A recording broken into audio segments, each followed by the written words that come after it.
bagus nggak dengan harga 150 euro untuk bayar ngelepas? Oke teman-teman, kembali lagi teman-teman di OB obrolan bola. Kali ini gua ditemani rekan, biasanya gua yang sendiri teman. Kali ini rumor-rumor yang banyak beredar mungkin tentang gimana Real Madrid, tentang pemain-pemain Real Madrid yang akan dibeli gitu secara sejauh ini gitu. Nah, yang menjadi penasaran gue kali ini teman-teman, Olis. Nah, tapi menurut lu Olis cocok nggak dengan kualitas kuantitas dia, Bang, menurut lu? Menurut gue ya. Iya, menurut lu gimana Olis untuk masuk Real Madrid? Lihat taktis dan squad yang sekarang sih sangat dibutuhin banget sih Olis buat masuk squad mudanya Real Madrid. Iya sih, melihat bahwasanya menurut aku ya, Olis ini kan punya kualitas, punya kuantitas. Nah, Opa Perez yang bener-bener mau apa ya? Mau harga dia itu lebih naik lagi atau lebih mahal lah. Nah, menurut lu bagus nggak dengan harga 150 euro untuk bayar ngelepas dia? Menurut gue sih agak kemahalan ya buat jangka panjang. Kemahalan. Kenapa gue bisa nyebut kemahalan ya? Sebenarnya sih masih banyak sih potensi yang bisa digali lagi dari pemain-pemain muda-muda di Eropa. Iya sih, gue sih sepakat sih dengan itu. Tapi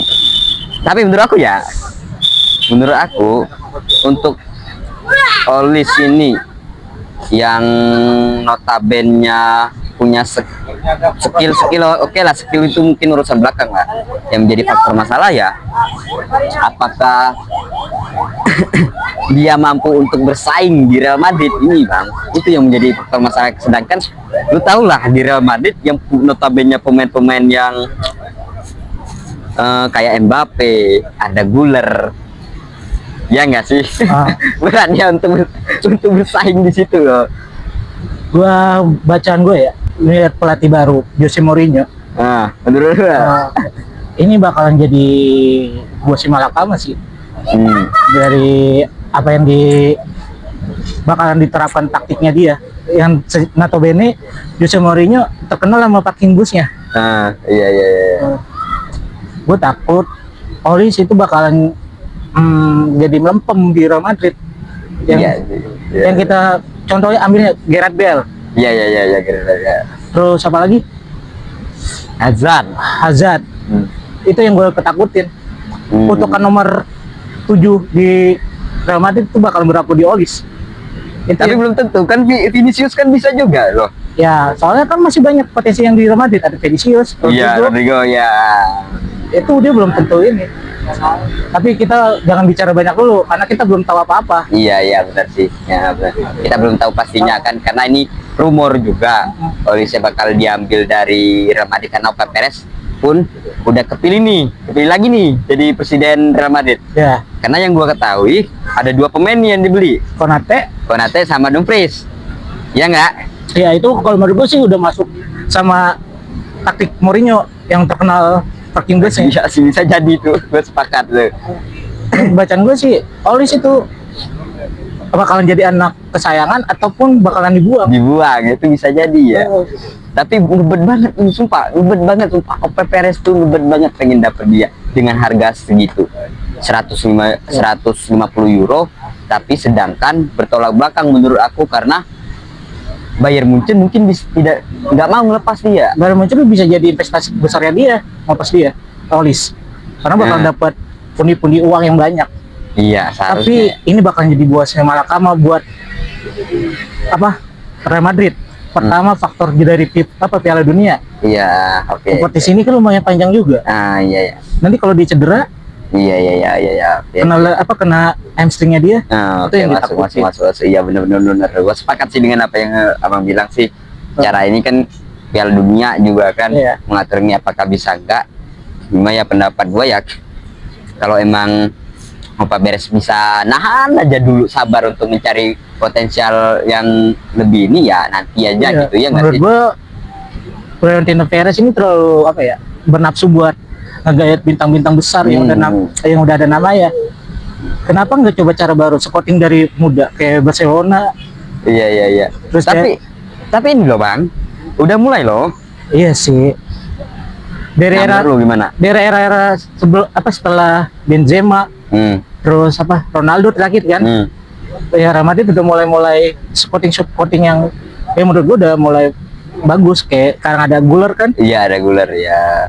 Coba berikan kesempatan ke pemain muda di akademinya, Iya. itu gua rasa lebih efektif dan efisien sih Iya, kalau iya. buat membangun skuad. Nah, iya, gue sepakat sih dengan apa yang lu bilang sih sebenarnya.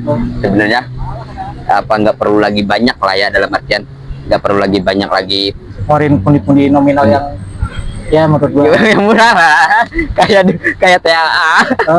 ya kan. Coba Aaron siapa yang dari Liverpool, TAA. ya TA itu kan di Liverpool, jadi kita bisa dibilang kan ya skillnya mumpuni, coba di Madrid. Iya, sumpah kurang itu paling kesel gua. Setiap kali gua nontonnya, gua fans Real Madrid teman-teman ya. Jadi setiap gua kali nonton, kenapa TAA ini lambat untuk dia lebih nutup gitu pergerakan lawan itu. Itu yang gua kesel kadang-kadang.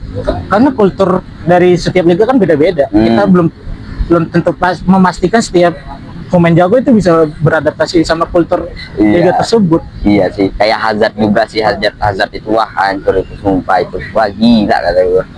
Kecuali emang ya ada hubungan emosional lah sebelumnya sama ya rekan-rekan pelatih atau apapun itu di dalamnya. Iya. Tapi kita lihat secara keseluruhan sekarang kan, mohon maaf, skuad Madrid lagi goyang dalam internal ya. Iya, dalam internal benar-benar. Yang saya yang diperlukan oleh Madrid ada sosok kepemimpinan terlebih dahulu. Siapa kapten Madrid yang bisa the next Cannavaro? Iya, the next bukan dari Cannavaro sih sebenarnya aku. The next dari Ramos lah. Iya, Ramos. Karena butuh sosok pemimpin yang benar-benar kayak gitu. Kalau nggak ada sosok pemimpin yang benar-benar kayak gitu, susah sih. Ya, soalnya kan banyak kan ego dari pemain muda. Iya, ego kayak Vinicius pas sejak Sabi mau itu ego tinggi. Iya, tapi kan harus tahu bahwasannya yang pelatih manajemen itu siapa gitu. Menurut pandangan aku, seorang pemain tidak bisa komplain lebih jauh lagi kalau belum ada instruksi dari pelatih gitu. Bener.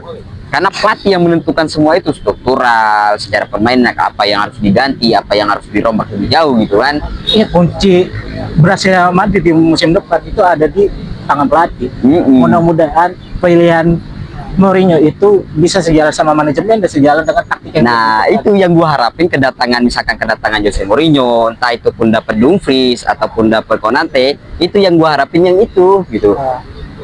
Dan gue juga harapin ada potensial muda yang bisa diangkat lagi seperti ada Guler. Iya, itu maksud gua tuh. Yang banyak rumor yang beredar pun ada Guler bahkan cabut, apa maksud gua jangan nih, karena lini tengah Real Madrid masih berantakan banget. Sumpah berantakan, kacau menurut aku. Setelah kehilangan Kroos nih nggak ada sama sekali. Ya, nggak ada sosok jenderal lapangan di tengah. Itu yang menjadi menurut aku, wah ini nggak baik nih, nggak pas nih. Kalau seandainya ada Guler di keluar, siapa lagi gitu.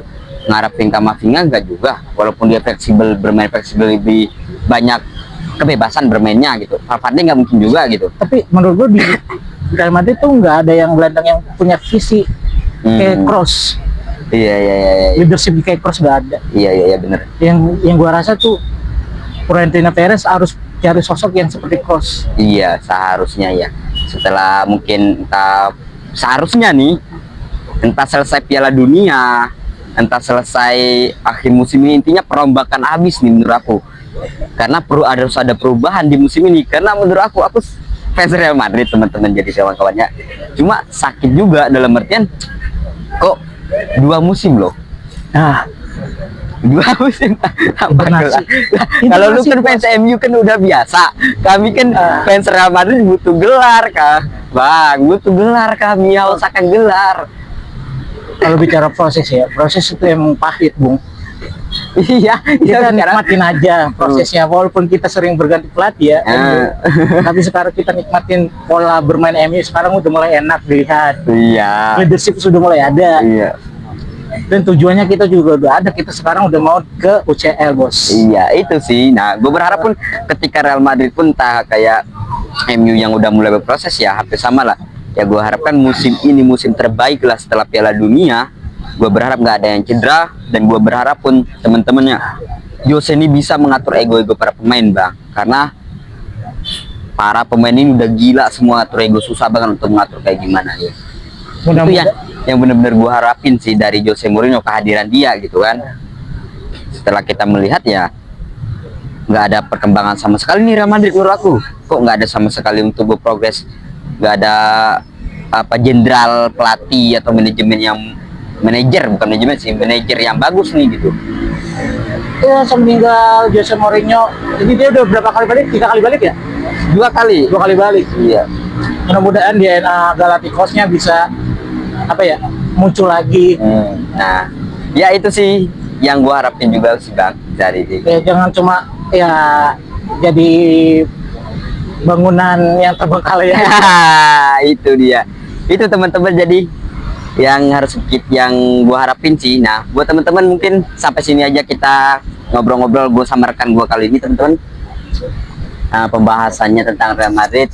Buat kalian teman-teman jangan lupa yang belum subscribe dulu channel gua kali ini. Nanti ada pembahasan lain di obrolan tentang bola Eropa ataupun dalam negeri, teman-teman. Dan jangan lupa subscribe, komen-komen menurut dari kalian teman-teman kayak gimana untuk Real Madrid atau fans Real Madrid, komen di kolom komentarnya. Oke?